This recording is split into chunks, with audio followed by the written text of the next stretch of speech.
Chapter 22, A Foolish Adventure.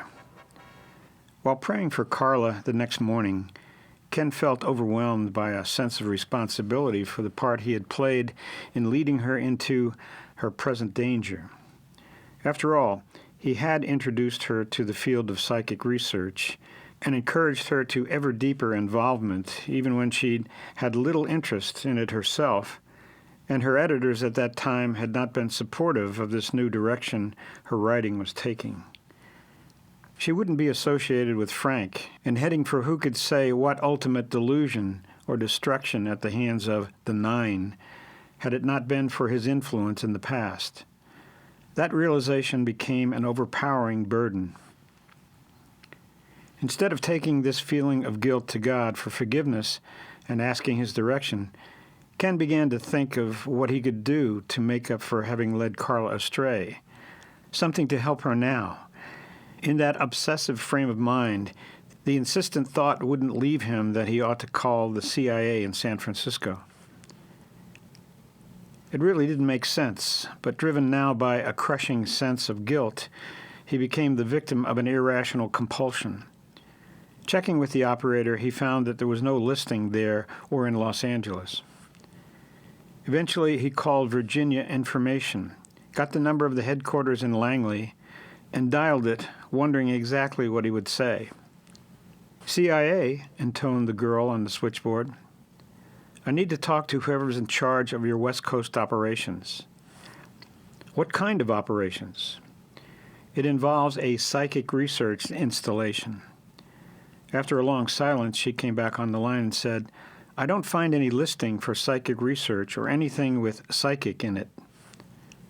Listen to me, demanded Ken. This is terribly important. Someone's life is in danger. Just get me somebody with some authority who's connected at all with this part of the country.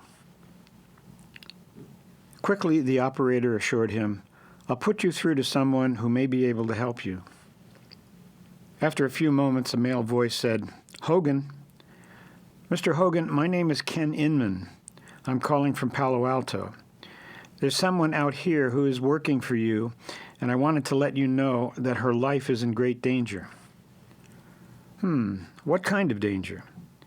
From Russian agents seeking revenge. Really? Really, she helped Russia's top parapsychologist escape recently, and how recently and where?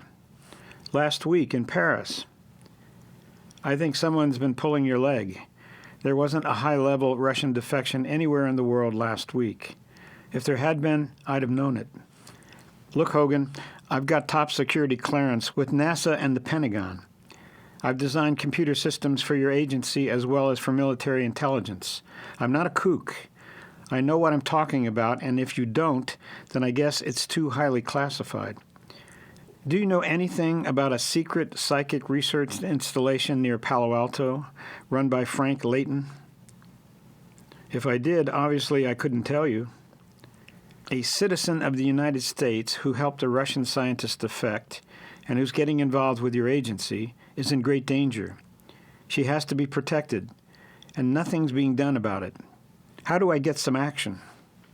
Mr. Inman, I don't doubt your clearance level or your sincerity, but I doubt the validity of what you're telling me. Someone has misinformed you, and even if what you say were true, a man of your intelligence knows I can't go on hearsay. If your friend is indeed a part of one of our operations involving any kind of personal danger, you may be certain she will be provided all necessary protection. But I don't think you know she's working for you, interrupted Ken anxiously, realizing that didn't make sense, but trying desperately to keep Hogan from cutting him off. Those things have a way of getting sorted out. I really wouldn't be concerned about it, Mr. Inman. I appreciate your call. With that, he hung up. Ken realized it would be fruitless to call back. It didn't make sense no matter how he tried to explain it. Bureaucracy is an incurable plague. This is incredible. I know she's in danger, but the CIA probably doesn't even know she's working for them. Maybe Layton has taken some steps, but I doubt it. His troubled thoughts were interrupted by the phone ringing. He picked up the receiver. Hello? Ken, this is Don Jordan. I just wanted to let you know that 2 of our men checked in with Carla last night. She's still at the Hilton, got in very late. She was followed in from somewhere in the foothills, but we don't have any leads. We've got her hotel room under 24-hour surveillance. Don, I don't want to seem to be interfering, but what about when she drives back and forth from Frank's lab? If she was followed from out there last night? Ken, if it weren't for your top secret clearance level, I couldn't even discuss this with you and shouldn't be. Whatever Leighton is doing out there is apparently so highly classified that I can't find anyone in the CIA who'll even admit that his lab exists. We'll pick her up along the access road about a mile from the highway and follow her in, at the U.S. government sign. But inside, that's under CIA jurisdiction. Our men would look silly going in there. We just can't do it. Silly or not, I understand how you feel. Believe me, I'm doing all I can. In fact, I'm really stretching it. I know you are, and I appreciate it. Thanks, brother, and please keep praying. Ken left his office at his computer company early that afternoon. He couldn't shake off the insistent thought that Carla was in imminent danger and that he ought to do something about it. It seemed all too clear that the CIA wasn't going to take care of her. She had fallen through a bureaucratic crack. At least he had accidentally alerted the FBI, and they were watching her, but not along the most dangerous stretch of access road. He decided to drive up there to check it out himself. If the Russians had sent a team to get Victor and found that he was guarded day and night inside a fortress, he had no idea how they would tackle the problem. But Carla was clearly vulnerable. The most likely spot for them to go after her, now that the hotel was being guarded, would be that isolated stretch of access road that the FBI wasn't covering. Maybe it's crazy, but I'm going to check that out myself, at least to see what it looks like. On his way out there, he stopped by his house to change into some jeans. As a last-moment thought, he grabbed a down jacket and an old deer rifle he hadn't used for years and some ammunition. His mother was sitting outside reading when he hurried by on his way back to the garage. "Don't make any supper for me," he remarked casually. "It'll probably be late before I get home." She looked up at him over her glasses as he walked by. "My goodness, I didn't know it was hunting season. Where are you going in such a hurry?" "I'm just going to do a little scouting around up in the hills. See you tomorrow. Take care." "You take care," she called after him. "You hear me? Take care." Driving slowly past the restricted government property, no trespassing sign, Ken began to feel rather foolish.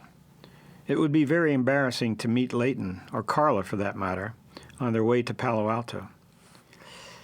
When he came within sight of the wall surrounding the property, he turned around, drove a few yards until he could not be seen from the installation, and then pulled over to the side and sat there with his engine idling. "So, I've looked it over. What do I do now? I've just wasted my time. There's nothing I could do." He remembered seeing about 100 yards back toward the highway an opening in the trees next to the road that could conceal a vehicle. He decided to check it out on his way home.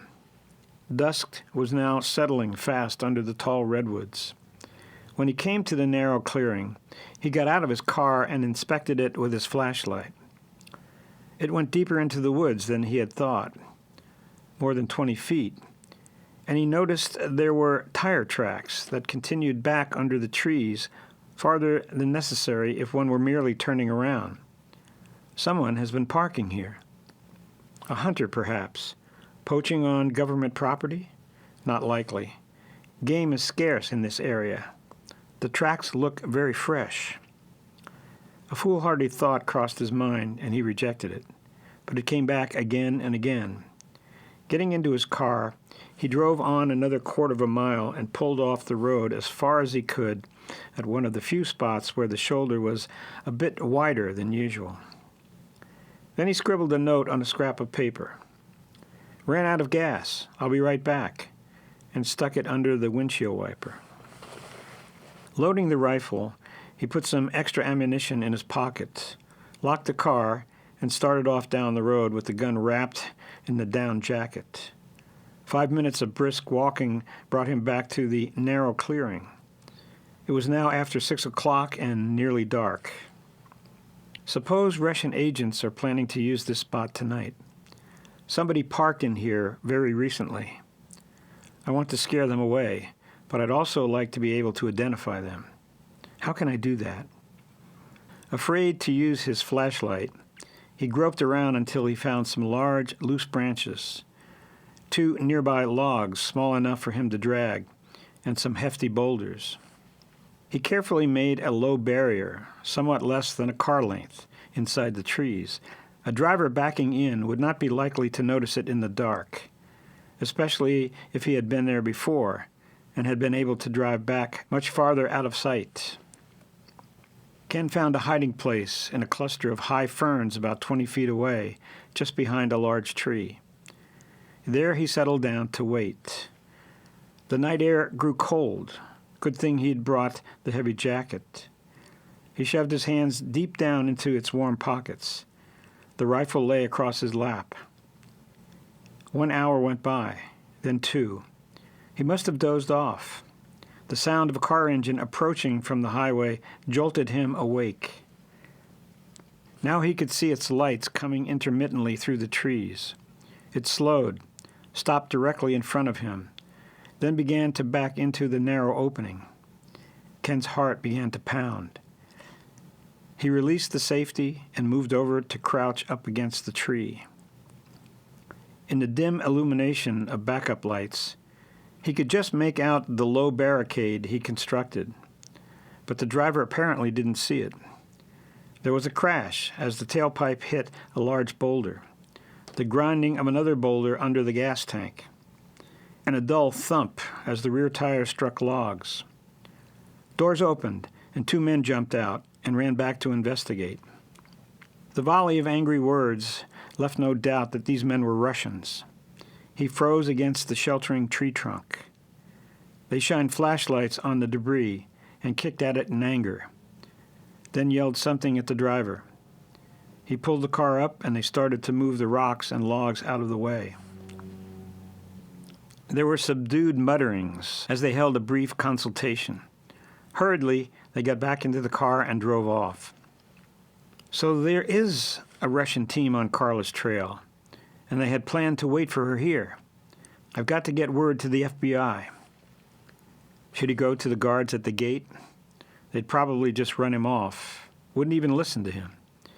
And if he followed too quickly in the direction that the Russians had driven, they might be waiting for him. What if they came back? After about 20 minutes of anxious indecision, Ken cautiously made his way out to the road and, after an uneventful hike, reached his car. Nothing had been touched. The note was still on the windshield.